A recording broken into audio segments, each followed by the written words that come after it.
आज से हम लोग देखेंगे इतिहास के महत्वपूर्ण प्रश्न देखेंगे जो 1990 से 2019 तक जो है अब तक परीक्षाओं में पूछे गए हैं।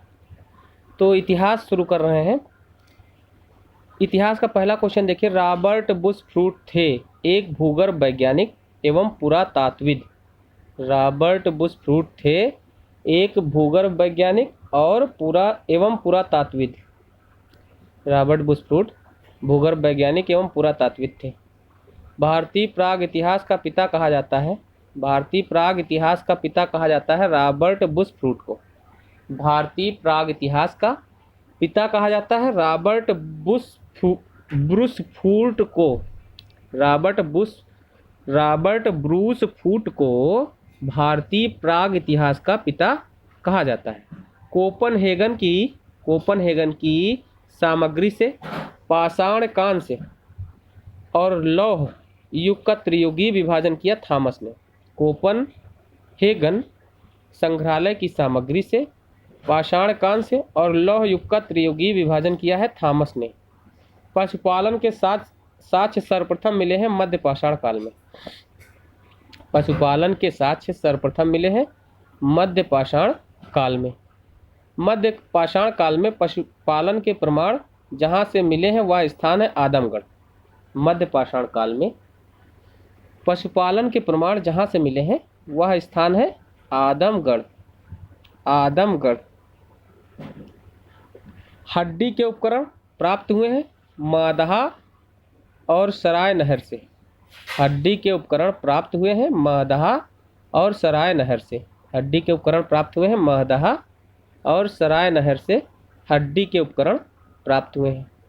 हड्डी से निर्मित आभूषण भारत में मध्य पाषाण काल में प्राप्त हुए हैं मादहा से। अच्छा, अगर पूछता है कि हड्डी के उपकरण कहाँ से प्राप्त हुए हैं, तो हड्डी के उपकरण प्राप्त हुए मादहा और सराय नहर से। मादहा और सराय नहर से हड्डी के उपकरण प्राप्त हुए हैं। और हड्डी से निर्मित आभूषण प्राप्त हुए मादहा से। हड्डी से निर्मित आभूषण अगर पूछता है, आभूषण शब्द लगा है तो मादहा से। और हड्डी के उपकरण प्राप्त हुए हैं मादहा और सराय नहर से। हड्डी के उपकरण मादहा और सराय नहर से। और हड्डी से निर्मित आभूषण भारत में मध्य पाषाण काल से प्राप्त हुए हैं। हड्डी से निर्मित आभूषण भारत में मध्य पाषाण काल में प्राप्त हुए मादहा से। एक ही कब्र से 3 मानव कंकाल मिले हैं दमदमा से। एक ही कब्र से 3 मानव कंकाल मिले हैं दमदमा से। एक ही कब्र से 3 मानव कंकाल मिले हैं दमदमा से। खाद्यान्नों की कृषि का सर्वप्रथम प्रारंभ हुई थी नवपाषाण काल में। खाद्यान्नों की कृषि सर्वप्रथम प्रारंभ हुई थी नवपाषाण काल में। नवपाषाण काल में सर्वप्रथम खाद्यान्नों की कृषि प्रारंभ हुई थी नवपाषाण काल में। भारत में मानव का सर्वप्रथम साक्ष्य मिलता है नर्मदा घाटी से। भारत में मानव का सर्वप्रथम साक्ष्य मिलता है नर्मदा घाटी से। भारत में मानव का सर्वप्रथम साक्ष्य मिलता है नर्मदा घाटी से। मानव द्वारा सर्वप्रथम प्रयुक्त अनाज था जौ। मानव द्वारा सर्वप्रथम प्रयुक्त अनाज था जौ। मानव द्वारा सर्वप्रथम प्रयुक्त अनाज था जौ। भारतीय उपमहाद्वीप में कृषि के प्राचीनतम साक्ष्य प्राप्त हुए हैं लहुरा देव से। भारतीय उपमहाद्वीप में कृषि के प्राचीनतम साक्ष्य प्राप्त हुए हैं लहुरा देव से। लहुरा देव से भारतीय उपमहाद्वीप में कृषि के प्राचीनतम साक्ष्य प्राप्त हुए हैं। लौह युग चालकोलिथिक युग को जो है चालकोलिथिक युग कहा जाता है ताम्रपाषाण युग को। ताम्रपाषाण युग को चालकोलिथिक युग कहा जाता है। ताम्रपाषाण युग को चालकोलिथिक युग कहा जाता है। इम्पॉर्टेंट है। ताम्रपाषाण युग को चालकोलिथिक युग कहा जाता है। वह पूरा स्थल जहाँ से पाषाण संस्कृति से लेकर हड़प्पा सभ्यता तक के सांस्कृतिक अवशेष प्राप्त हुए हैं। मेहरगढ़ वह पूरा स्थल जहाँ से पाषाण संस्कृति से लेकर हड़प्पा सभ्यता तक के सांस्कृतिक अवशेष प्राप्त हुए हैं। मेहरगढ़ से जो है पाषाण संस्कृति से लेकर हड़प्पा सभ्यता तक के सांस्कृतिक अवशेष प्राप्त हुए हैं। भारत में पशुपालन एवं कृषि के प्राचीनतम साक्ष्य प्राप्त हुए हैं लहुरा देव से, और उसके बाद जो है मेहरगढ़ से। भारत में पशुपालन एवं कृषि के प्राचीनतम साक्ष्य प्राप्त हुए लहुरा देव, उसके बाद सबसे पुराने साक्ष्य मिले लहुरा देव से, उसके बाद मेहरगढ़ दूसरे नंबर पर मेहरगढ़ से। नवदा टोली का उत्खनन कराया था HD संकालिया ने। नवदा टोली मध्य प्रदेश में है और मध्य प्रदेश में नवदा टोली का उत्खनन करवाया था HD संकालिया ने। नवदा टोली का उत्खनन कराया था HD संकालिया ने। नवदा टोली अवस्थित है मध्य प्रदेश में है नवदा टोली। बृहत स्मारकों की पहचान की गई है मृतकों को दफनाने के स्थान के रूप में। बृहत स्मारकों की पहचान की गई है मृतकों को दफनाने के स्थान के रूप में। बृहत स्मारकों की पहचान की गई है मृतक को दफनाने के स्थान के रूप में। अच्छा, राख का टीला जिस नवपाषाणिक स्थल से संबंधित है वो है संगनकल्लू। राख का टीला संगनकल्लू नवपाषाणिक स्थल से संबंधित है। राख का टीला संगनकल्लू नवपाषाणिक स्थल से संबंधित है। राख का टीला संगनकल्लू नवपाषाणिक स्थल से संबंधित है। भीमबेटका प्रसिद्ध है गुफाओं के शैल चित्र के लिए। भीमबेटका प्रसिद्ध है गुफाओं के शैल चित्र के लिए। भीमबेटका प्रसिद्ध है गुफाओं के शैल चित्र के लिए। भारत में सर्वाधिक शैल चित्र प्राप्त हुए हैं भीमबेटका से। भारत में सर्वाधिक शैल चित्र प्राप्त हुए हैं भीमबेटका से।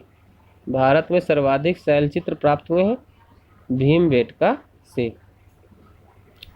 वह स्थल जो प्राग ऐतिहासिक चित्रकला के लिए प्रसिद्ध है, तो वो स्थल है भीमबेटका। और भारत में सर्वाधिक शैल चित्र प्राप्त हुए हैं भीमबेटका से।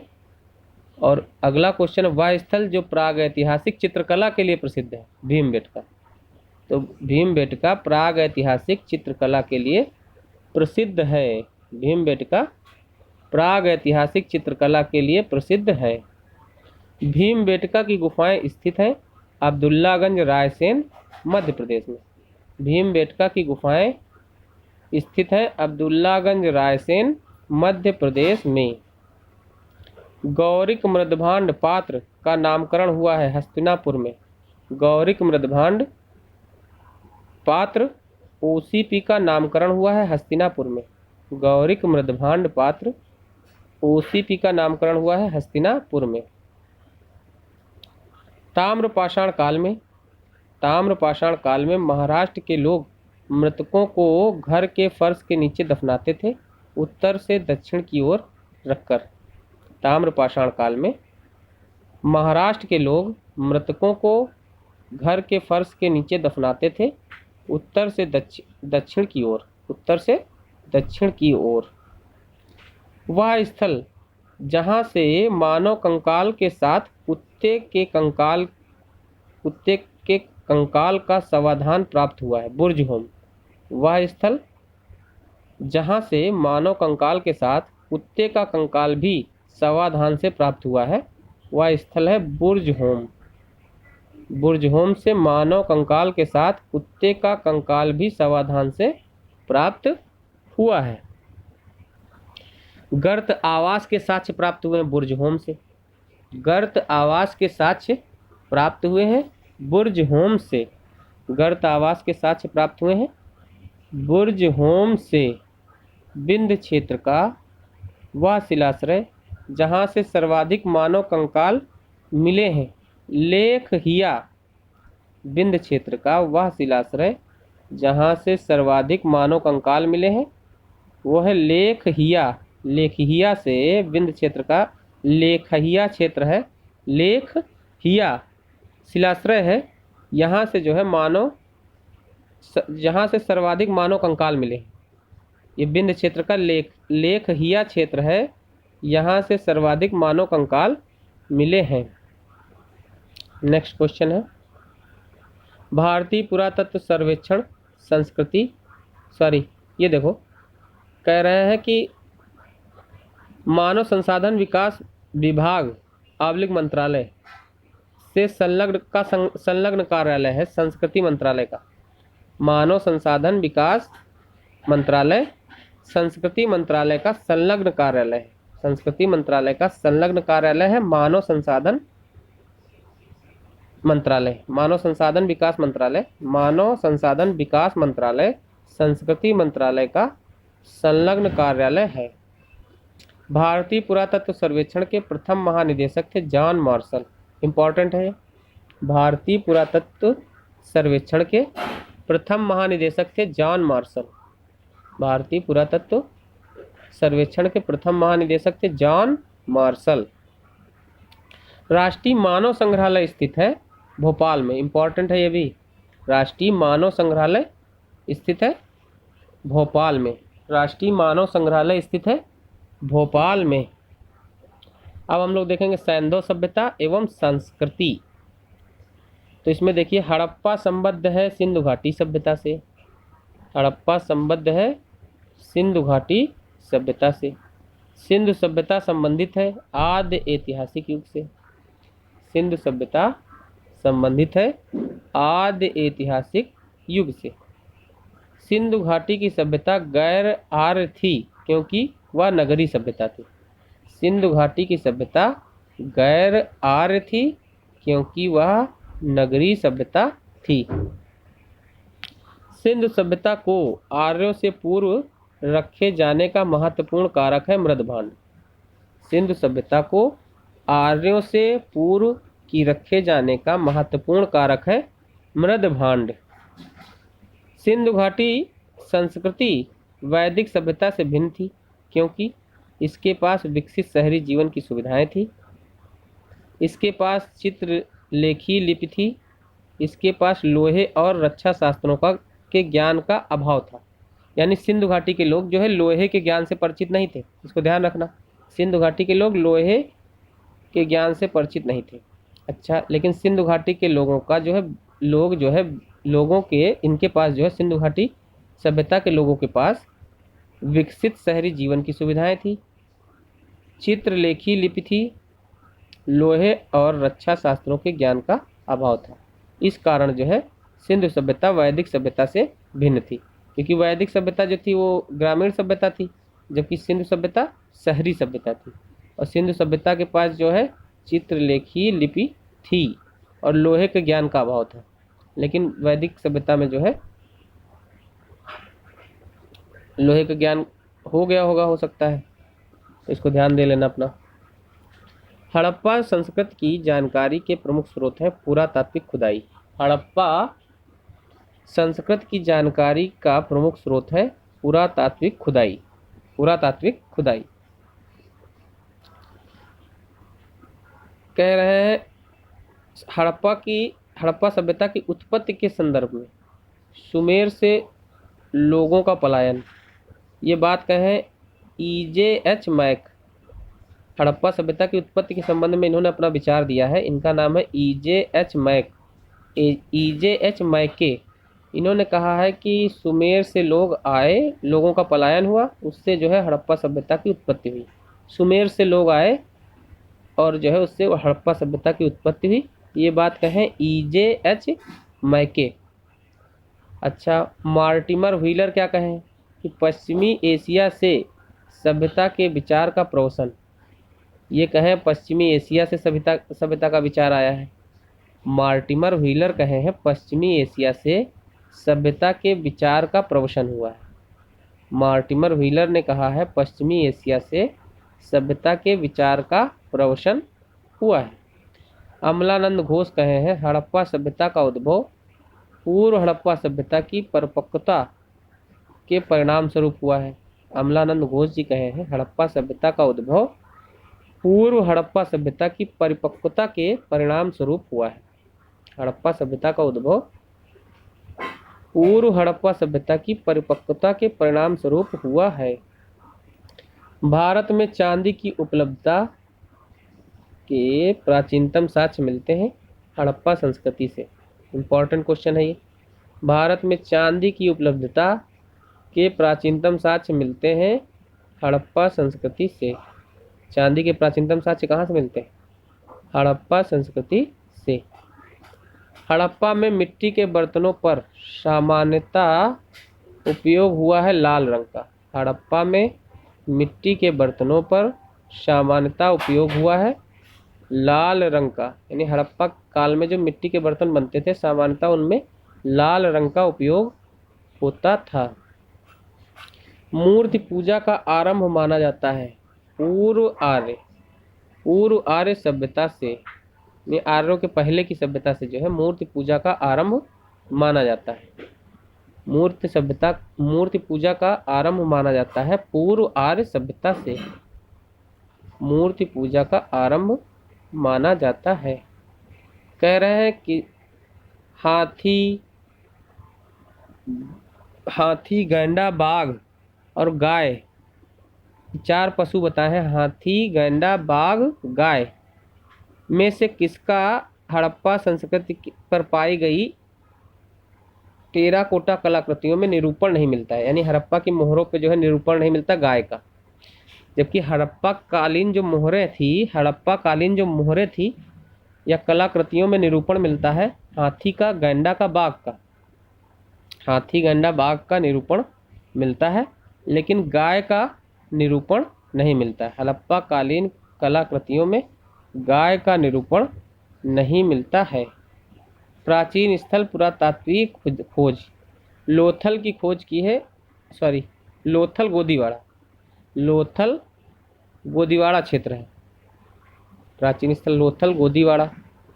कालीबंगा जुता हुआ खेत, कालीबंगा जुता हुआ खेत हो गया। लोथल गोदीवाड़ा, कालीबंगा जुता हुआ खेत।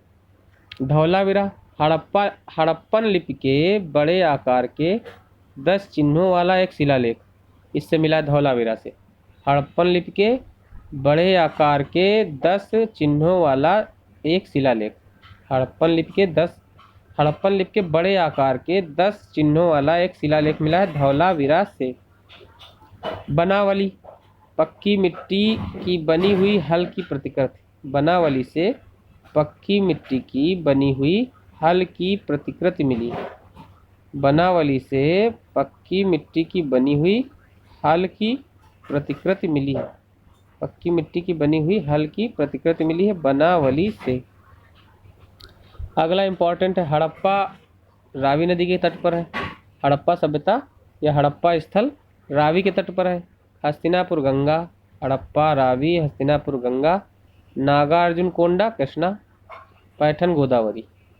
हड़प्पा रावी, हस्तिनापुर गंगा, नागार्जुन कोंडा, कृष्णा, पैठन गोदावरी, नागार्जुन कोंडा, कृष्णा, हस्तिनापुर गंगा, हड़प्पा रावी, हस्तिनापुर गंगा, नागार्जुन कोंडा, कृष्णा, पैठन गोदावरी। कालीबंगा घग्गर, लोथल भगवा के तट पर था। रोपड़ सतलज, कालीबंगा घग्गर, ऊपर से 4 देख लो। पैठन गोदावरी, कालीबंगा घग्गर, लोथल भगवा, रोपड़ सतलज। कालीबंगा घग्गर, लोथल भगवा और रोपड़ सतलज। आलमगीरपुर हड़प्पाई स्थल है, ये उत्तर प्रदेश में। आलमगीरपुर उत्तर प्रदेश में है, लोथल गुजरात में है। कालीबंगा राजस्थान में है। आलमगीरपुर उत्तर प्रदेश, लोथल गुजरात में है। कालीबंगा राजस्थान में। रोपड़ पंजाब में। रोपड़ कहाँ है? पंजाब में। बनावली हरियाणा में। बनावली हरियाणा, रोपड़ पंजाब, बनावली हरियाणा। दैमाबाद महाराष्ट्र में है। रखीगढ़ी हरियाणा में है। अच्छा, बनावली और रखीगढ़ी ये दोनों हरियाणा में है। दैमाबाद महाराष्ट्र में है। दैमाबाद महाराष्ट्र में। मांडा जम्मू कश्मीर में है। मांडा जम्मू कश्मीर में। हरियाणा, हरियाणा में रखीगढ़ी। रखीगढ़ी हरियाणा में है। रखीगढ़ी हरियाणा में है। अगला है, हड़प्पा की खोज किए हैं दयाराम साहनी, और इन्होंने जो है 1924, 23 से 24 तथा 24 से 25, 23 से 24 और 24 से 25 में जो है हड़प्पा की खोज किए हैं दयाराम साहनी। हस्तिनापुर बीबी लाल, हस्तिनापुर की खोज किए हैं B B Lal. Kaushambi N G Majumdar, Kaushambi N G Majumdar. Taxila John Marshall. Hastinapur B B Lal, Hastinapur B B Lal. और दयाराम साहनी हड़प्पा, हड़प्पा दयाराम साहनी। लोथल एस आर राव, लोथल खोजे हैं एस आर राव, लोथल पे खोज किए हैं लोथल की एस आर राव। सुरकोटदा धौलावीरा ये जेपी जोशी की हैं। सुरकोटदा और धौलावीरा जेपी जोशी हैं। Lothal S R Rao, Lothal S R Rao, Surkotada और धौलावीरा जेपी जोशी। धौलावीरा और Surkotada J P Joshi. Lothal S R Rao. Kaushambi N G Majumdar, Kaushambi के हैं N G Majumdar. Taxila John Marshall, Taxila John Marshall. Hastinapur B B Pal, B B Pal Hastinapur. Harappa Dayaram Sahni, Harappa Dayaram Sahni. Harappa संस्कृति के सिंध में अवस्थित स्थल, सिंध में जो स्थित सिंध प्रदेश में जो हड़प्पाई संस्कृति के स्थल स्थित है वो है मोहनजोदड़ो, मोहनजोदड़ो, चनहुदड़ो, जुडेरदड़ो, जुडेरदड़ो, अमरीकोटदीजी, अमरीकोटदीजी, अली मुराद, अली मुराद एवं अली मुराद। तो दड़ो जितने हैं वो हड़प्पा के जो स्थल हैं दड़ो नाम से वो सिंधु प्रांत में स्थित हैं। जैसे मोहनजोदड़ो, चनहुदड़ो, जुडेरदड़ो, अमरीकोटदीजी और अली मुराद, अली मुराद ये जो है हड़प्पा कालीन स्थल है जो कि सिंध प्रांत में स्थित है। जैसे अली मुराद इसमें नया है जो हमने पहली बार पढ़ा है, अली मुराद, इसको देख लेना। मोहनजोदड़ो, चनहुदड़ो, जुडेरदड़ो, अमरीकोटदीजी, अली मुराद। चनहुदड़ो के उत्खनन का निर्देशन किया था जे.एच. मैक ने, मैके हैं जे.एच. मैके। चनहुदड़ो के उत्खनन का निर्देशन किया था जे.एच. मैके ने। चनहुदड़ो के उत्खनन का निर्देशन किया था जे.एच. मैके ने, जे.एच. मैके ने। अच्छा, कह रहे हैं सिंधु सभ्यता का वह स्थान जो अब पाकिस्तान में है, हड़प्पा। सिंधु सभ्यता का वह स्थान हड़प्पा है जो अब पाकिस्तान में है। सिंधु सभ्यता का वह स्थान जो अब पाकिस्तान में है वो है हड़प्पा। रंगपुर जहां हड़प्पा की समकालीन सभ्यता थी वह है सौराष्ट्र महाराष्ट्र, सौराष्ट्र गुजरात में। रंगपुर जहां हड़प्पा की समकालीन सभ्यता थी वह है सौराष्ट्र गुजरात में। सौराष्ट्र गुजरात में रंगपुर की जो सभ्यता थी वो हड़प्पा की समकालीन सभ्यता थी। रंगपुर सभ्यता जो थी हड़प्पा की सभ्यता के समकालीन थी। और रंगपुर कहाँ था? रंगपुर सभ्यता गुजरात के सौराष्ट्र प्रांत में थी। दधेरी एक पर्वतीय हड़प्पाई स्थल है पंजाब का। दधेरी एक पर्वतीय हड़प्पाई स्थल है पंजाब का। दधेरी एक पर्वतीय हड़प्पाई स्थल है पंजाब का। सिंधु सभ्यता का वह स्थान जो भारत में स्थित है लोथल। सिंधु सभ्यता का 4 ऑप्शन दिए थे, हड़प्पा, मोहनजोदड़ो, लोथल। इनमें जो है पूछ रहा था कि कौन सा सिंधु सभ्यता का स्थल जो है भारत में स्थित है, तो लोथल गुजरात में है। लोथल गुजरात में है। वह हड़प्पाई नगर जिसका प्रतिनिधित्व लोथल का पुरातत्व स्थल करता है स्थित है भगवा नदी के तट पर। वह हड़प्पाई नगर जिसका प्रतिनिधित्व लोथल का पुरातत्व स्थल करता है, स्थित है, यानी लोथल स्थित है भोगवा नदी के तट पर। भोगवा नदी के तट पर स्थित है लोथल। सिंधु सभ्यता का पत्तन नगर था लोथल। सिंधु सभ्यता का पत्तन नगर था लोथल। सिंधु सभ्यता का पत्तन नगर था लोथल।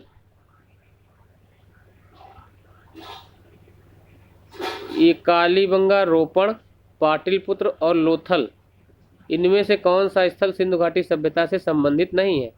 तो कालीबंगा, रोपण, लोथल तो संबंधित हैं, लेकिन पाटलिपुत्र सिंधु घाटी सभ्यता से संबंधित स्थल नहीं है। पाटलिपुत्र सिंधु घाटी सभ्यता से संबंधित स्थल नहीं है। भारत का सबसे बड़ा हड़प्पनपुरा स्थल है रखीगढ़ी। भारत का सबसे बड़ा हड़प्पन पूरा स्थल है रखीगढ़ी।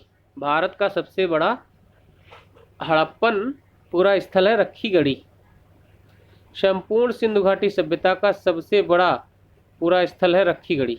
संपूर्ण सिंधु घाटी सभ्यता का सबसे बड़ा पूरा स्थल है रखीगढ़ी और भारत का सबसे बड़ा हड़प्पन पूरा स्थल है रखीगढ़ी।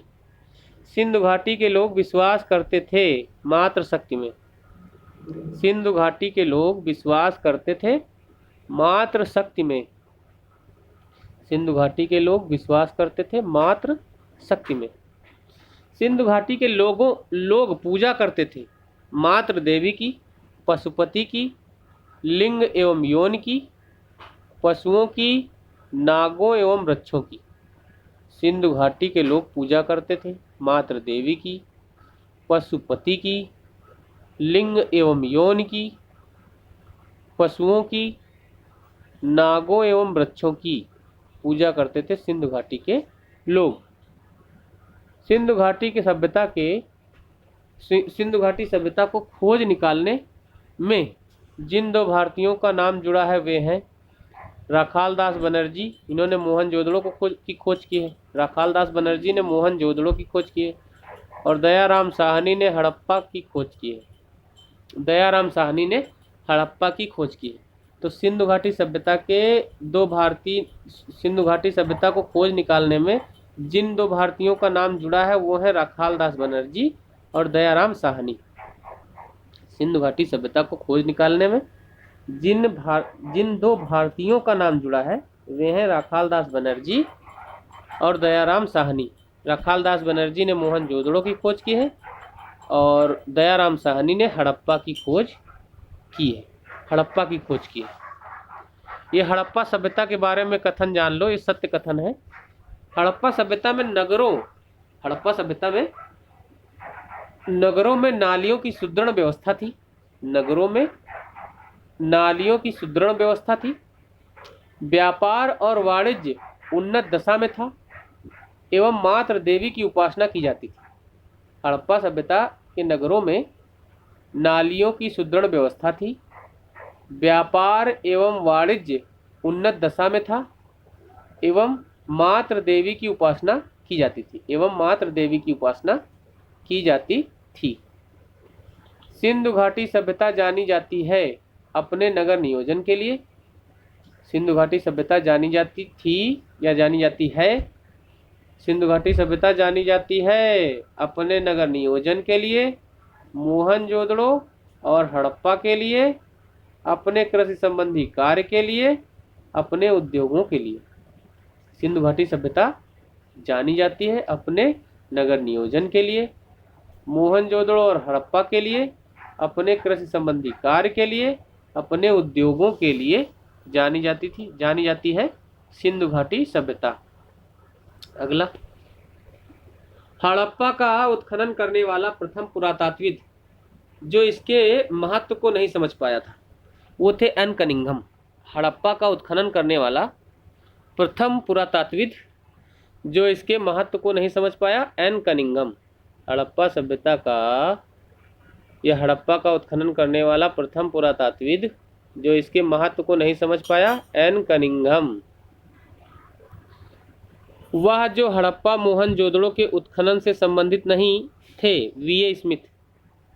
हड़प्पा मोहनजोदड़ो के उत्खनन से संबंधित नहीं थे, वीए स्मिथ वीए स्मिथ हड़प्पा मोहनजोदड़ो के उत्खनन से संबंधित नहीं थे। सर्वप्रथम मानव ने जिस धातु का उपयोग किया था वह है तांबा। मानव द्वारा सर्वप्रथम प्रयोग की गई धातु कौन सी है? तांबा। सर्वप्रथम मानव द्वारा जिस धातु का उपयोग किया गया था वह धातु थी तांबा। तांबा। हाथी दांत का पैमाना हड़प्पाई संदर्भ में मिला है लोथल से। लोथल गुजरात में है। लोथल से हाथी दांत का पैमाना हड़प्पाई संदर्भ में मिला है। लोथल से हाथी दांत का पैमाना हड़प्पाई संदर्भ में मिला है। तो हाथी दांत का पैमाना कहाँ से मिला है?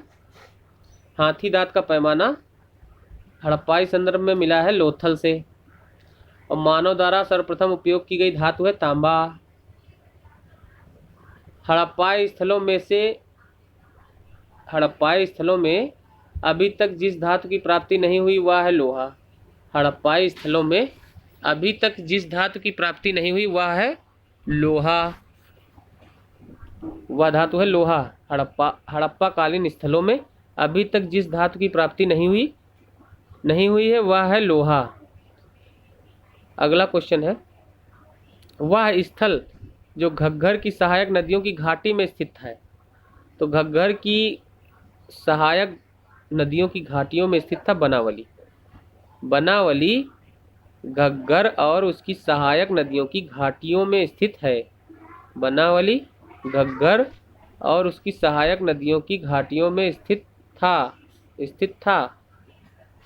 बनावली घग्गर और उसकी सहायक नदियों की घाटियों में स्थित था बनावली। नेक्स्ट है, मोहनजोदड़ो हड़प्पा रोपड़ एवं कालीबंगा सिंधु घाटी सभ्यता के प्रमुख स्थल हैं। मोहनजोदड़ो हड़प्पा रोपड़ कालीबंगा सिंधु घाटी सभ्यता के प्रमुख स्थल हैं। हड़प्पा के लोगों ने सड़कों तथा नालियों के जाल के साथ नियोजित शहरों का विकास किया। हड़प्पा के लोगों ने सड़कों एवं नालियों के जाल के साथ नियोजित शहरों का विकास किया था। नेक्स्ट, हड़प्पन संस्कृति के संदर्भ में शैलकृत स्थापत्य के प्रमाण मिले हैं धौलावीरा से। शैलकृत स्थापत्य के प्रमाण मिले हैं धौलावीरा से। हड़प्पन संस्कृति के संदर्भ में शैलकृत स्थापत्य के प्रमाण मिले हैं धौलावीरा से। धौलावीरा जिस राज्य में स्थित है वो है, कौन सा राज्य है वो राज्य गुजरात।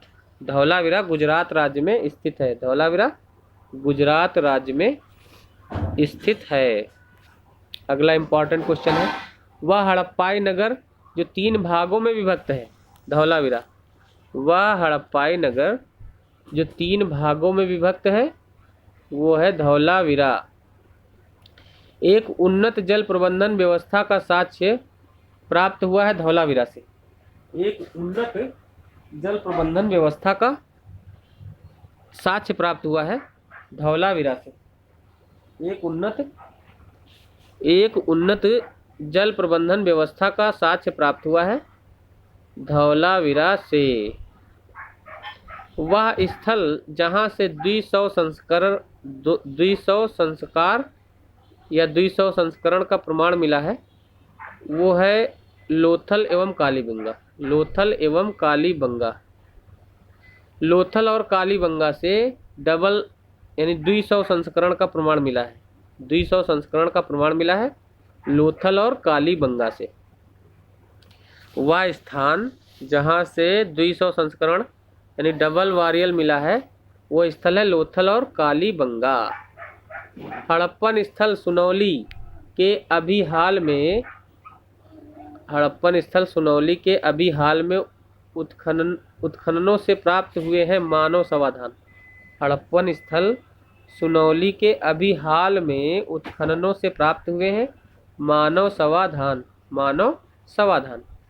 वस्त्रों के लिए कपास की खेती आरंभ किया गया भारत में। वस्त्रों के लिए कपास की खेती का आरंभ किया गया सबसे पहले भारत में। वस्त्रों के लिए कपास की खेती का आरंभ किया गया सबसे पहले भारत में। सिंधु घाटी सभ्यता के संदर्भ में सही कथन। यह प्रमुखता लौकिक सभ्यता थी तथा उसमें धार्मिक तत्व यद्यपि उपस्थित था, वर्चस्व नहीं था। उस काल में भारत में कपास से वस्त्र बनाए जाते थे। उस काल में कपास से वस्त्र बनाए जाते थे। सिंधु घाटी सभ्यता के संदर्भ में जान लो, यह प्रमुखता लौकिक सभ्यता थी, उसमें धार्मिक तत्व यद्यपि उपस्थित था, वर्चस्व नहीं था। सिंधु घाटी सभ्यता के समय जो है ये प्रमुखता जो है लौकिक सभ्यता थी, धार्मिक तत्व इसमें विद्यमान था, उपस्थित था, लेकिन वर्चस्व धार्मिक तत्व का वर्चस्व नहीं था। उस काल में कपास से वस्त्र बनाए जाते थे, यानी सिंधु घाटी की सभ्यता के काल में, सिंधु घाटी सभ्यता के समय भी जो है कपास से वस्त्र बनाए जाते थे। सिंधु सभ्यता के संदर्भ में सही कथन है। सिंधु घाटी सभ्यता या सिंधु सभ्यता के संदर्भ में सही कथन है। सिंधु सभ्यता के लोग देवियों और देवताओं दोनों की पूजा करते थे। सिंधु सभ्यता के लोग देवियों और देवताओं दोनों की पूजा करते थे। सिंधु सभ्यता के लोग देवियों और देवताओं दोनों की पूजा करते थे। सिंधु सभ्यता से संबद्ध विख्यात वर्षभ मुद्रा प्राप्त हुई है मोहनजोदड़ो से। इंपॉर्टेंट क्वेश्चन है ये। सिंधु सभ्यता से संबद्ध विख्यात वर्षभ मुद्रा प्राप्त हुई है मोहनजोदड़ो से। सिंधु घाटी सभ्यता से संबद्ध विख्यात वर्षभ मुद्रा प्राप्त हुई है मोहनजोदड़ो से। वह पशु जिसका अंकन हड़प्पा संस्कृति की मोहरों पर नहीं मिलता है, तो घोड़ा गाय ऊंट, घोड़ा गाय ऊंट ऐसे पशु हैं जिनका अंकन हड़प्पा संस्कृति की मोहरों पर नहीं मिलता है।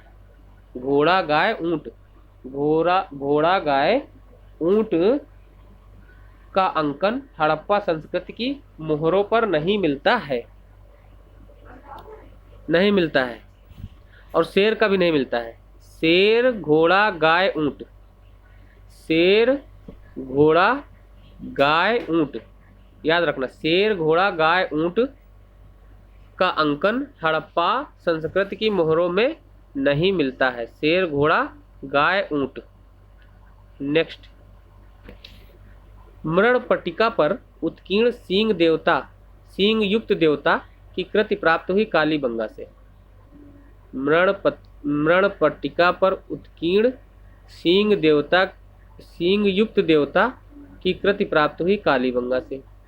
मृणपट्टिका पर उत्कीर्ण सींग युक्त देवता की कृति प्राप्त हुई है कालीबंगा से। वह सभ्यता जो नील नदी के तट पर पनपी वो थी मिस्र की सभ्यता।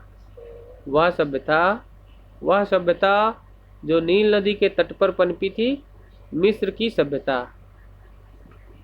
अच्छा, ये कह रहा उत्तर से दक्षिण सभ्यताओं का क्रम बताना है, तो एज़टेक, माया, मोइस्का, इंका। उत्तर से दक्षिण क्रम है ये, उत्तर से दक्षिण क्रम ये सभ्यताएं हैं। एज़टेक, माया, मोइस्का, इंका। एज़टेक, माया, मोइस्का, इंका। एज़टेक, माया, मोइस्का, इंका। उत्तर से दक्षिण क्रम, एज़टेक, माया, मोइस्का, इंका। अगला क्वेश्चन इंपॉर्टेंट है। लेखन कला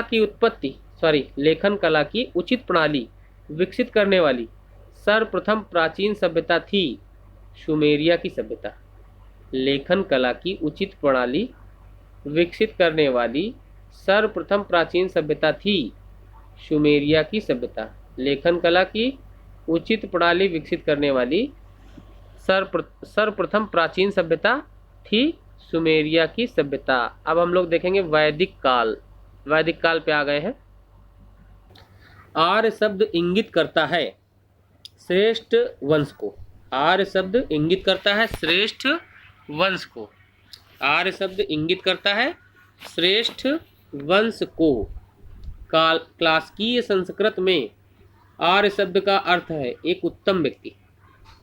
क्लासिकीय संस्कृत में आर्य शब्द का अर्थ है एक उत्तम व्यक्ति। सबसे पुराना वेद है ऋग्वेद।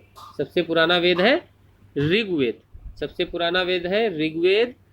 और क्लास की संस्कृत में आर्य शब्द का अर्थ है एक उत्तम व्यक्ति।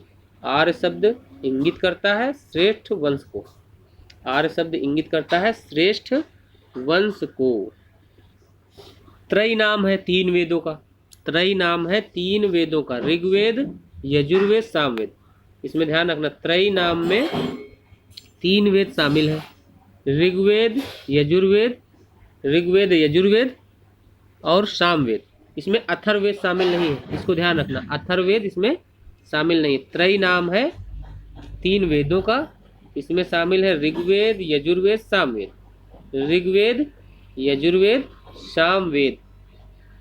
वह वैदिक ग्रंथ जिसमें वर्ण शब्द का सर्वप्रथम नामोल्लेख हुआ है। तो वर्ण शब्द का सर्वप्रथम नामोल्लेख हुआ है वो वैदिक ग्रंथ है ऋग्वेद।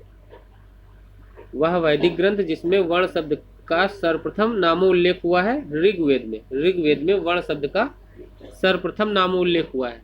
ऋग्वेद में सर्वप्रथम वर्ण शब्द का नामोल्लेख हुआ है। वर्ण व्यवस्था से संबंधित पुरुष सूक्ति मूलतः पाया जाता है ऋग्वेद में। वर्ण व्यवस्था से संबंधित पुरुष सूक्त मूलतः पाया जाता है ऋग्वेद में।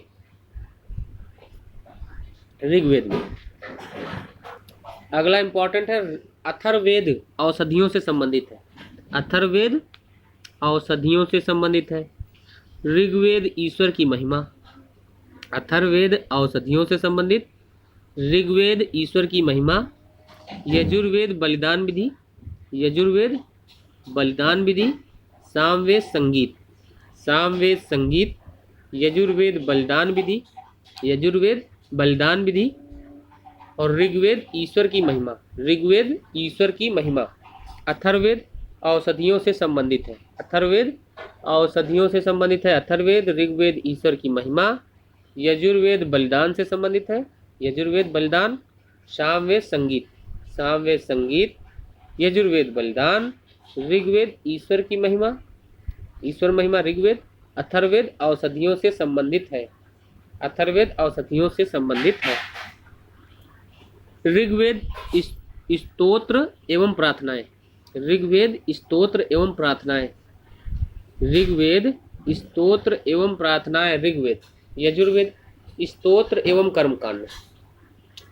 ऋग्वेद स्तोत्र एवं प्रार्थनाएं, यजुर्वेद स्तोत्र एवं कर्मकांड। ऋग्वेद में स्तोत्र एवं प्रार्थनाएं हैं। ऋग्वेद स्तोत्र एवं प्रार्थनाएं, यजुर्वेद स्तोत्र एवं कर्मकांड।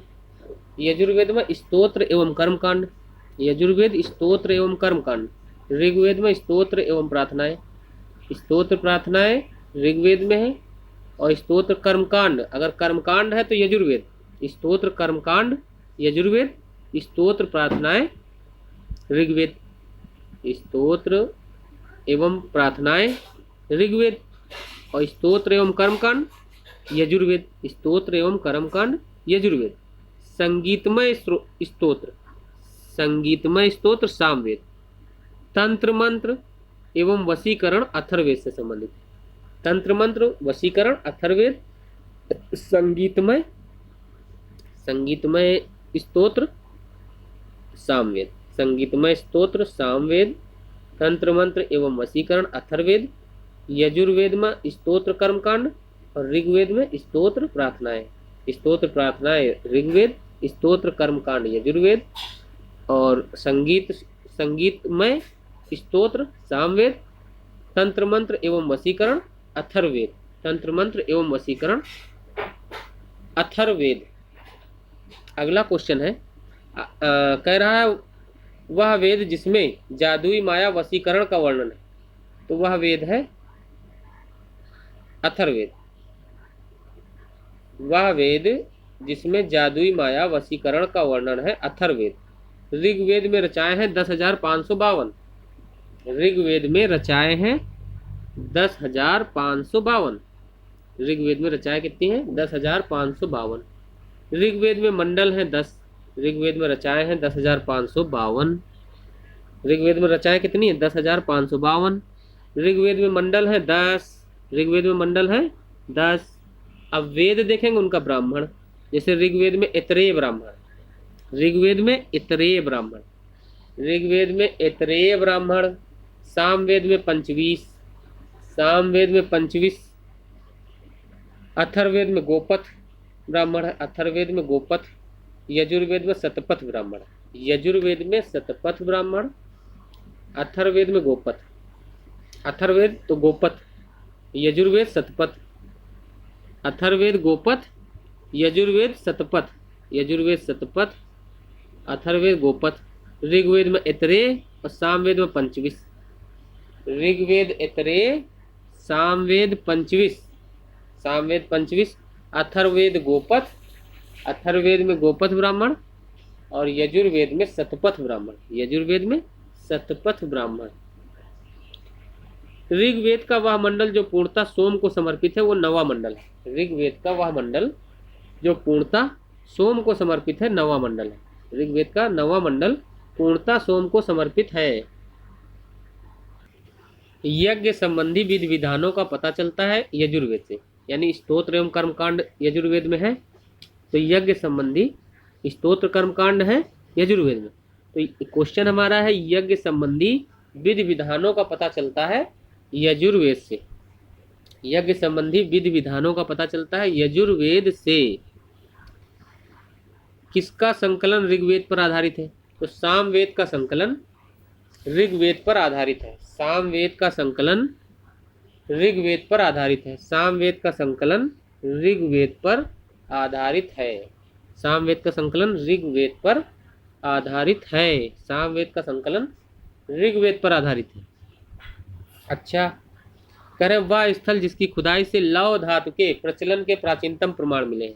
अतरंजी खेड़ा से, अतरंजी खेड़ा से, अतरंजी खेड़ा की खुदाई से लौह धातु के प्रचलन के प्राचीनतम प्रमाण मिले हैं। अतरंजी खेड़ा की खुदाई से लौह धातु के प्रचलन के प्राचीनतम प्रमाण मिले हैं। अतरंजी खेड़ा से, अतरंजी खेड़ा की खुदाई से लौह धातु के प्रचलन के प्राचीनतम प्रमाण मिले हैं। उपनिषद पुस्तकों का मुख्य विषय है दर्शन। उपनिषद पुस्तकों का मुख्य विषय है दर्शन। उपनिषद पुस्तकों का मुख्य विषय है दर्शन। उपनिषद पुस्तकों का मुख्य विषय है दर्शन। वह वैदिक साहित्य जिसमें मोक्ष की चर्चा मिलती है। उपनिषद वह वैदिक साहित्य जिसमें मोक्ष की चर्चा मिलती है उपनिषद, और उपनिषद पुस्तकें दर्शन पर आधारित है। क्वेश्चन है उपनिषद पुस्तकें दर्शन पर आधारित है। उपनिषद पुस्तकों का मुख्य विषय क्या है? दर्शन। और अगला क्वेश्चन है जो है वह वैदिक साहित्य जिसमें मोक्ष की चर्चा मिलती है, तो वो भी है उपनिषद। वह वैदिक साहित्य जिसमें मोक्ष की चर्चा मिलती है, क्या है वो? उपनिषद। मोक्ष शब्द का सबसे पहले उल्लेख हुआ श्वेताश्वर उपनिषद में। मोक्ष शब्द का सबसे पहले उल्लेख हुआ है श्वेताश्वर उपनिषद में। मोक्ष शब्द का सबसे पहले उल्लेख हुआ है श्वेताश्वर उपनिषद में। मोक्ष शब्द का सबसे पहले उल्लेख हुआ है श्वेताश्वर उपनिषद में। अध्यात्म ज्ञान के विषय में नचिकेता और यम का संवाद जिस उपनिषद से प्राप्त होता है वह है कठोक उपनिषद। अध्यात्म ज्ञान के विषय में नचिकेता और यम का संवाद जिस उपनिषद से प्राप्त होता है वो है कठोक उपनिषद। अध्यात्म ज्ञान के विषय में नचिकेता और यम का संवाद जिस उपनिषद से प्राप्त होता है वह है कठोप उपनिषद। कठोपनिषद। अध्यात्म ज्ञान के विषय में नचिकेता और यम का संवाद जिस उपनिषद से प्राप्त होता है वह है कठोप उपनिषद। कठोप उपनिषद। उपनिषद काल के राजा अश्वपति शासक थे कैकेयी के। उपनिषद काल के राजा अश्वपति शासक थे कैकेयी के। उपनिषद काल के राजा अश्वपति शासक थे कैकेयी के। उपनिषद काल के राजा अश्वपति शासक थे कैकेयी के। वैदिक साहित्य का सही क्रम। तो वैदिक साहित्य का सही क्रम क्या है? वैदिक संहिताएं, ब्राह्मण, आरण्यक, उपनिषद। वैदिक संहिताएं, वैदिक संहिताएं, ब्राह्मण, आरण्यक, उपनिषद। वैदिक साहित्य का सही क्रम है, मतलब इसी क्रम में लिखे गए। वैदिक संहिताएं आई है सबसे पहले, फिर ब्राह्मण, आरण्यक, उपनिषद। वैदिक संहिताएं, ब्राह्मण, आरण्यक, उपनिषद। वैदिक संहिताएं, ब्राह्मण, आरण्यक, उपनिषद। नेक्स्ट, आरंभिक वैदिक साहित्य में सर्वाधिक वर्णित नदी है सिंधु। आरंभिक वैदिक साहित्य में सर्वाधिक वर्णित नदी है सिंधु। आरंभिक वैदिक साहित्य में सर्वाधिक वर्णित नदी है सिंधु। वैदिक नदी अस्कनी की पहचान की जाती है चिनाब नदी से। अस्कनी किसका नाम है? चिनाब का। वैदिक नदी अस्कनी की पहचान की जाती है चिनाब नदी से, यानी अस्कनी कहते हैं चिनाब को। और आरंभिक वैदिक साहित्य में सर्वाधिक वर्णित नदी है, वैदिक साहित्य में सर्वाधिक वर्णित नदी है सिंधु। और वैदिक नदी अस्कनी की पहचान की जाती है चिनाब नदी के नाम से, चिनाब नदी के नाम से। ऋग्वेद में जिन नदियों का उल्लेख अफगानिस्तान के साथ आर्यों के संबंध का सूचक है वो है खुंबा और क्रमु। ऋग्वेद में जिन नदियों का उल्लेख अफगानिस्तान के साथ आर्यों के संबंध का सूचक है वो है खुंबा और क्रमु। ऋग्वेद में जिन नदियों का उल्लेख अफगानिस्तान के साथ आर्यों के संबंध का सूचक है वह है खुंबा और क्रमु। ऋग्वेद में जिन नदियों का उल्लेख अफगानिस्तान के साथ आर्यों के संबंध का सूचक है खुंबा और क्रमु। अच्छा, वैदिक काल की नदियां देखेंगे, उनका आधुनिक नाम। जैसे खुंबा का नाम वैदिक काल में खुंबा नदी थी। खुंबा नदी का आधुनिक नाम क्या है? काबुल। खुंबा, काबुल, परशुणी, रावी, सदा नीरा, गंडक, सतदुरी, सतलज। फिर से देखो, खुंबा, काबुल, परशुणी, रावी, सदा नीरा, गंडक, सतदुरी, सतलज। खुंबा, काबुल, परशुणी, रावी, सदा नीरा, गंडक, सतदुरी, सतलज। सतदुरी, सतलज, सदा नीरा, गंडक, परशुणी, रावी, खुंबा, काबुल। ऋत भारत की प्राचीन वैदिक सभ्यता के एक केंद्रीय विचार को चित्रित करते हैं। ऋत जो है भारत की प्राचीन वैदिक सभ्यता के एक केंद्रीय विचार को चित्रित करते हैं। इस संदर्भ में सत्य कथन है। ऋत मूलभूत से नैतिक विधान था। ऋत मूलभूत नैतिक विधान था जो सृष्टि और उसमें अंतर्निहित सारे तत्वों के क्रियाकलापों को संचालित करता था। ऋत मूलभूत नैतिक विधान था जो सृष्टि और उसमें अंतर्निहित सारे तत्वों के क्रियाकलापों को संचालित करता था। अगला क्वेश्चन मोस्ट इंपॉर्टेंट है। वैदिक देवताओं में पुरोहित माना जाता है बृहस्पति को। वैदिक देवताओं में पुरोहित माना जाता था बृहस्पति को। वैदिक देवताओं में पुरोहित माना जाता था बृहस्पति को। बृहस्पति को पुरोहित माना जाता था। अगला क्वेश्चन है, वह ब्रह्मवादिनी जिसने वेद मंत्रों की रचना की थी। लोपामुद्रा। वह ब्रह्मवादिनी जिसने वेद मंत्रों की रचना की। लोपामुद्रा। वह ब्रह्मवादिनी जिसने वेद मंत्रों की रचना की। लोपामुद्रा। ऋग्वैदिक काल में निष्क शब्द का प्रयोग एक स्वर्ण आभूषण के लिए किया गया है, किंतु परवर्ती काल में उसका उपयोग हुआ है सिक्का के लिए। अच्छा, ऋग्वैदिक काल में निष्क शब्द का प्रयोग जो हुआ है स्वर्ण आभूषण के लिए हुआ है, यानी ऋग्वैदिक काल में निष्क कहते थे स्वर्ण आभूषण को, किंतु परवर्ती काल में इसका प्रयोग सिक्का के लिए हुआ है। यानी परवर्ती काल में निष्क को सिक्का कहा जाता था परवर्ती काल में, और ऋग्वैदिक काल में निष्क जो है स्वर्ण आभूषण होता था। निष्क स्वर्ण आभूषण होता था ऋग्वैदिक काल में। परवर्ती काल में निष्क कहा जाता था सिक्के को। ऋग्वैदिक काल में निष्क आभूषण था गले का। ऋग्वैदिक काल में इसको जो है निष्क को जो है स्वर्ण आभूषण होता था, तो ये गले का आभूषण था। ऋग्वैदिक काल में निष्क आभूषण था गले का। ऋग्वैदिक काल में निष्क आभूषण था गले का। 14वीं सदी ईस्वी पूर्व बोगाज कोई अभिलेख महत्वपूर्ण है, क्योंकि बोगाज कोई अभिलेख है 14वीं सदी ईसा पूर्व का है। ये 14वीं सदी ईसा पूर्व का बोगाज कोई अभिलेख महत्वपूर्ण है। 14वीं सदी ईसा पूर्व का बोगाज कोई अभिलेख महत्वपूर्ण है, क्योंकि यहाँ से प्राप्त अभिलेखों में वैदिक देवताओं एवं देवियों का नामों उल्लेख प्राप्त होता है।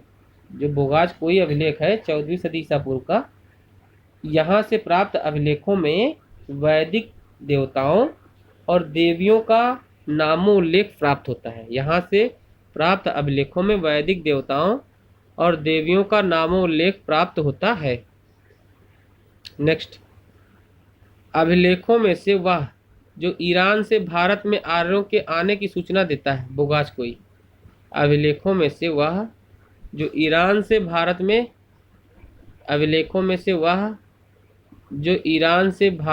आर्यों के आने की सूचना देता है। बोगाज कोई अभिलेखों में से वह जो ईरान से भारत में आर्यों के आने की सूचना देता है। बोगाज कोई अभिलेखों में से वह जो ईरान से भारत में आर्यों के आने की सूचना देता है। बोगाज कोई अभिलेखों में से वह जो ईरान से भारत में आर्यों के आने की सूचना देता है। बोगाज कोई से पता चलता है कि आर्य जो है ईरान से भारत आए थे।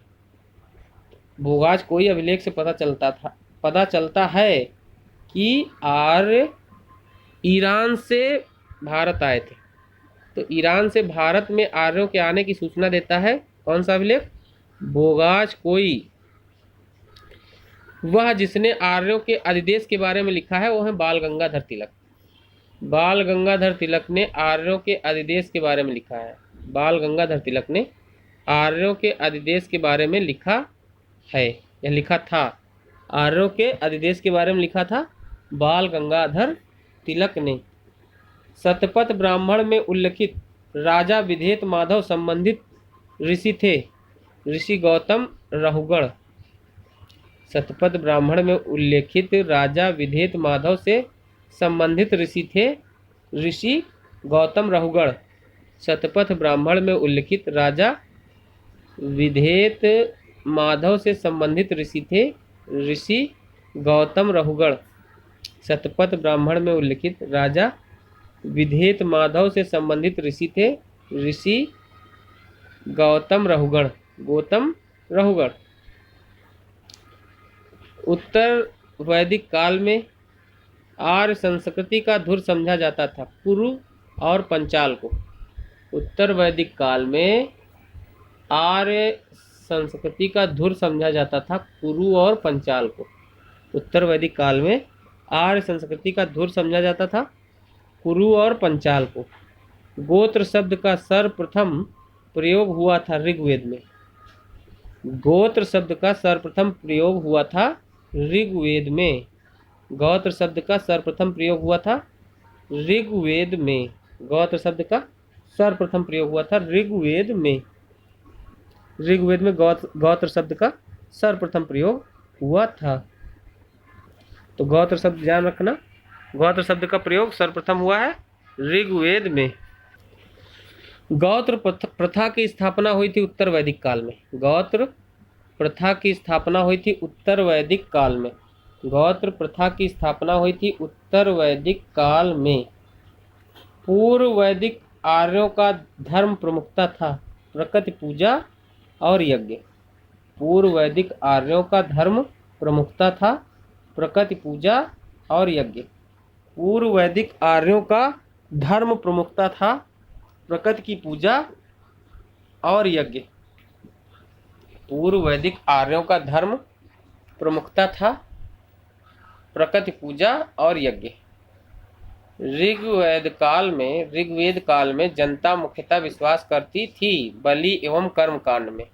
ऋग्वेद काल में जनता मुख्यतः विश्वास करती थी बलि एवं कर्म कांड में। जनता ऋग्वेद काल में मुख्यतः विश्वास करती थी बलि एवं कर्म कांड में। प्रसिद्ध 10 राजाओं का युद्ध लड़ा गया था परुषणी नदी के किनारे। प्रसिद्ध 10 राजाओं का युद्ध लड़ा गया था परुषणी नदी के किनारे। ऋग्वेद में किस नदी को माते तमा, देवी तमा, नदी तमा के रूप में संबोधित किया गया है? सरस्वती को। ऋग्वेद में किस नदी को माते तमा, देवी तमा, नदी तमा से संबोधित किया गया है? सरस्वती को। ऋग्वेद में सरस्वती को माते तमा, देवी तमा, नदी तमा कहा गया है। ऋग्वेदिक आर्यों के पंचजन थे अनु, यदु, द्रहयु, पुरु, द्रहयु, तुवर्ष। ऋग्वैदिक आर्यों के पंचजन थे अनु, यदु,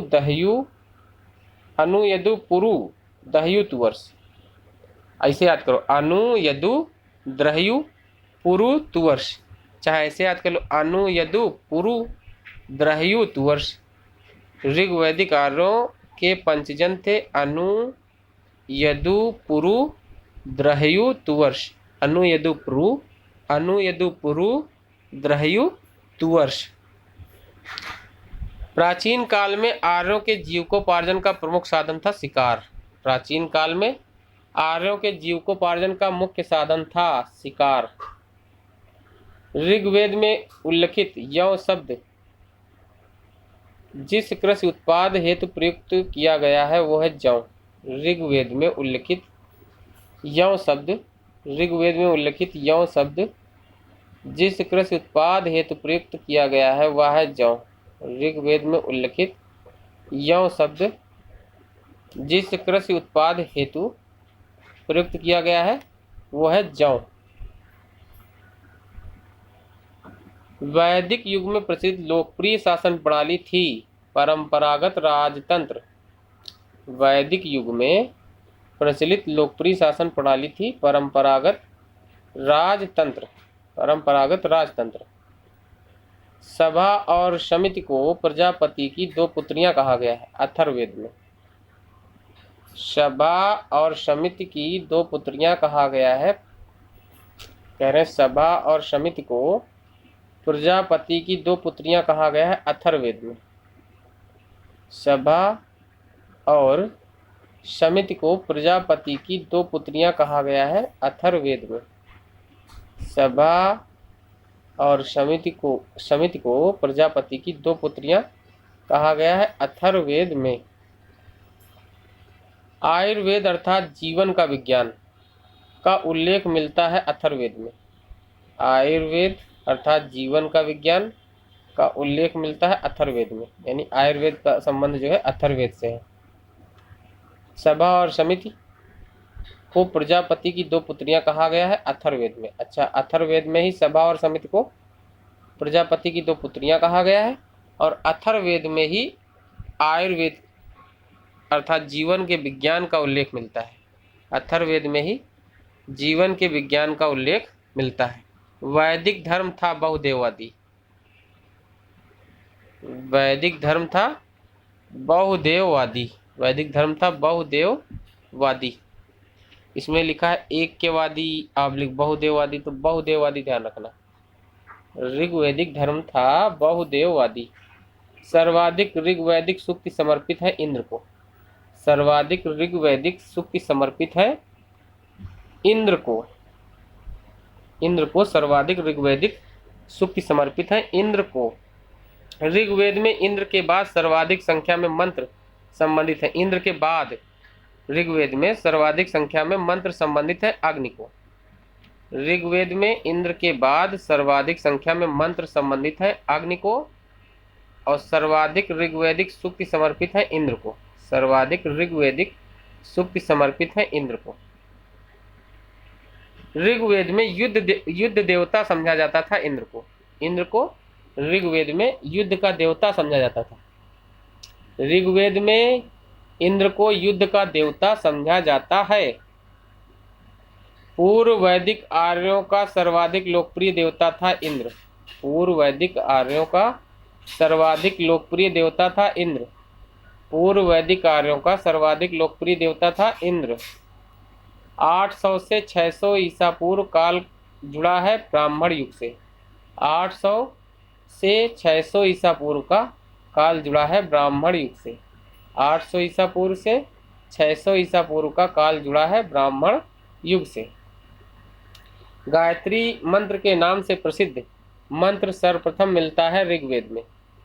गायत्री मंत्र के नाम से प्रसिद्ध मंत्र सर्वप्रथम मिलता है ऋग्वेद में। गायत्री मंत्र के नाम से प्रसिद्ध मंत्र सर्वप्रथम मिलता है ऋग्वेद में। ऋग्वेद में यानी गायत्री मंत्र जो है ऋग्वेद में है, ध्यान रखना। गायत्री मंत्र की रचना विश्वामित्र ने की थी। गायत्री मंत्र की रचना विश्वामित्र ने की थी। गायत्री मंत्र की रचना किसने की? विश्वामित्र ने। सर्ग प्रतिसर्ग वंश मनवंतर और वंशानुचरित संकेतक है पुराणों के। सर्ग प्रतिसर्ग वंश मनवंतर और वंशानुचरित संकेतक है पुराणों के। पुराणों की संख्या 18 है। पुराणों की संख्या 18 है। पुराणों की संख्या कितनी है? 18। पुराणों की संख्या 18 है। श्रीमद् भागवत गीता मौलिक रूप से लिखी गई संस्कृत में। इंपॉर्टेंट क्वेश्चन है ये। पुराणों की संख्या 18 है। श्रीमद् भागवत गीता मौलिक रूप से लिखी गई संस्कृत में। श्रीमद् भागवत गीता मौलिक रूप से लिखी गई संस्कृत में। महाभारत मूलतः जानी जाती है जय संहिता के रूप में। महाभारत मूलतः जानी जाती है जय संहिता के रूप में। महाभारत को जय संहिता के रूप में मूलतः जाना जाता है। हिंदू पौराणिक कथा के अनुसार समुद्र मंथन हेतु जिस सर्प ने रस्सी के रूप में स्वयं को प्रस्तुत किया, वासुकी। हिंदू पौराणिक कथा के अनुसार समुद्र मंथन हेतु जिस सर्प ने रस्सी के रूप में स्वयं को प्रस्तुत किया वह था वासुकी। वासुकी। अछूत की अवधारणा स्पष्ट रूप से उद्धत हुई थी धर्मशास्त्र के समय। अछूत की अवधारणा स्पष्ट रूप से उद्धत हुई थी धर्मशास्त्र के समय। धर्मशास्त्र के समय अछूत की अवधारणा स्पष्ट रूप से उद्धत हुई धर्मशास्त्र के समय। सत्यमेव जयते शब्द लिया गया है मुंडक उपनिषद से। सत्यमेव जयते शब्द लिया गया है मुंडक उपनिषद से। सत्यमेव जयते शब्द लिया गया है मुंडक उपनिषद से। सत्यकाम जबाल की कथा जो अनब्याही मां होने के लांछन को चुनौती देती है उल्लिखित है छांदोग्य उपनिषद में। छांदोग्य उपनिषद में सत्यकाम जबाल की कथा जो अनब्याही मां होने के लांछन को चुनौती देती है उल्लिखित है छांदोग्य उपनिषद में। छांदोग्य उपनिषद में उल्लिखित है। ऋग्वेद की मूल लिपि थी ब्राह्मी। इंपॉर्टेंट है ये क्वेश्चन। ऋग्वेद की मूल लिपि थी ब्राह्मी। ऋग्वेद की मूल लिपि थी ब्राह्मी। वैदिक कर्मकांड में होता का संबंध है ऋग्वेद से।